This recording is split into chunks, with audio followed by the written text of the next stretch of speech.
একটি প্রাইভেট বিশ্ববিদ্যালয় থেকে বিবিএ শেষ করে চাকরিতে যোগদান করলেও নিজেই উদ্যোক্তা হতে চাইতেন তিনি। ৪৫,০০০ টাকা বেতনের চাকরি ছেড়ে দেশি মুরগির খামার করার পরিকল্পনা নিয়ে ক্ষুদ্র পরিসরে ৫০০ মুরগি দিয়ে শুরু করে সফলতা পান তিনি। এরপর ৪০ লাখ টাকা খরচ করে ৩ বিঘা জমিতে দোতলা ঘর বানিয়ে তাতে মুরগির খামার করেন, যেখানে একসঙ্গে ১৫,০০০ মুরগি পালন করা যায়। বর্তমানে তার খামারে প্রায় ৫,০০০ মুরগি রয়েছে। প্রতি কেজি মুরগি বিক্রি করছেন ৪০০ টাকায়। বর্তমানে জেলার একমাত্র আদর্শ দেশি মুরগির খামার তারেক জামানের টিএম অ্যাগ্রো ফার্ম।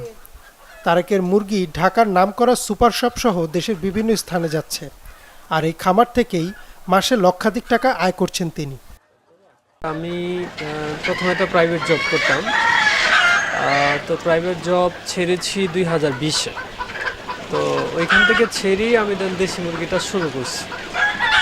তো প্রথমে যেটা দেখতাম, মানে ছোটোবেলা থেকে যেটা দেখে আসতেছি যে গ্রামের মানুষরা যারা 10টা 15টা 20টা করে দেশি মুরগি পালে, মেহমান আসলে 1টা 2টা করে মুরগি জবাই করে, এই যে একটা ফ্লেভার, এই যে একটা জিনিস, এটা কিন্তু বর্তমানে ওইভাবে আমরা পাচ্ছি না। আমরা সাধারণত পোলট্রি মুরগি বা কক বা পাকিস্তানি এই সমস্ত মুরগি আমরা খাচ্ছি, কিন্তু ওই যে ওই টেস্টটা, ওই জিনিসটা, ওইটা আমার কাছে অনেক ভালো লাগতো আগেই।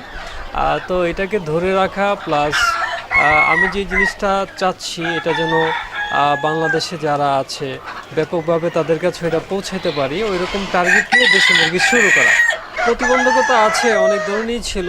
প্রথমত যেটা সেটা ফ্যামিলি থেকে, চাকরি ছেড়ে আমি এটা করি, এটা কেউই পছন্দ করে নাই। সফল হয়ে গেছি যে এরকম কিছু না, এখনও আসলে সফলতার পথেই, এরকম লেগেই থাকতে হবে। অনেকের কর্মসংস্থান সৃষ্টি হওয়ায় তারেকের সাফল্যে এলাকার বেকার যুবকরাও আগ্রহী হচ্ছেন দেশি মুরগির খামার স্থাপনে। এজন্য তারেকের খামার পরিদর্শন সহ নিচ্ছেন নানান খোঁজখবর। এলাকাবাসীও তার সাফল্যে আনন্দিত। এখানে আমরা মূলত 4-5 জন আছি আপাতত। এক একজন এক এক কাজে ব্যস্ত, মূলত সবাই সবার আর আলাদা আলাদা কাজ আছে, বাট একজনের কাজটা শেষ হলে আরেকজনের কাজে হেল্প করে সবাই। তারেক ভাইয়ের দেখে তো অবশ্যই শিক্ষা নিতে পারে, এখান থেকে অনেকে নতুন করে নতুন কিছু করতে পারে, যে দেশি মুরগি আরেকজনও শুরু করতে পারে, এরকমও হইতে পারে।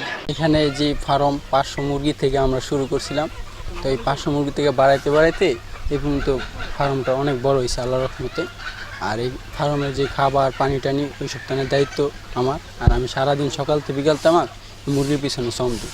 যে সকল এই শিক্ষিত বেকাররা বিভিন্ন পেরেশানিতে ভুগতেছে, তাদের জন্য একটা মাইল ফলক বলা যায়, যে এখান থেকে যদি আমরা শিক্ষা গ্রহণ করি, এটা যদি এই তারেক ভাইকে যদি আমরা ফলো করি, তাহলে আমার মনে হয় প্রত্যেকটা এলাকার প্রত্যন্ত অঞ্চলে অনেক এরকম জায়গা রয়েছে যেখানে আমরা ছোট থেকে কোনো পরিবেশ কায়েম যদি করতে পারি।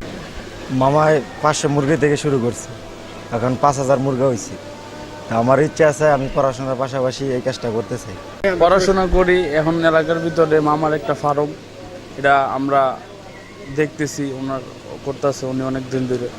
তো এগুলো আমাদের চিন্তা ভাবনা আছে, যেহেতু নিজে যে কোনো জিনিস করা অনেক ভালো, তো আমরাও পড়াশোনা করতেছি, সামনে চিন্তা ভাবনা আছে যে চাকরি বাকরির পাশাপাশি এরকম একটা কিছু করলে যেহেতু ভালো হয়। জেলার একমাত্র দেশি মুরগির আদর্শ খামারে নিয়মিত পরামর্শ দিয়ে যাচ্ছে প্রাণী সম্পদ বিভাগ। সেই সাথে শিক্ষিত বেকার যুবকদের পরামর্শ দিচ্ছেন খামার স্থাপনের। প্রাণী সম্পদ বিভাগ আমরা সবসময় ওনাদেরকে টেকনিক্যাল সাপোর্টটা দিয়ে থাকি। উনি আমার অত্যন্ত কাছের মানুষ, আমার এখানে নিয়মিত যাতায়াত আছে, আমিও খামারে গিয়েছি বেশ কয়েকবার। আমরা ওনাকে টেকনিক্যাল যে সাপোর্টটা সেটা সবসময় দিয়ে থাকি।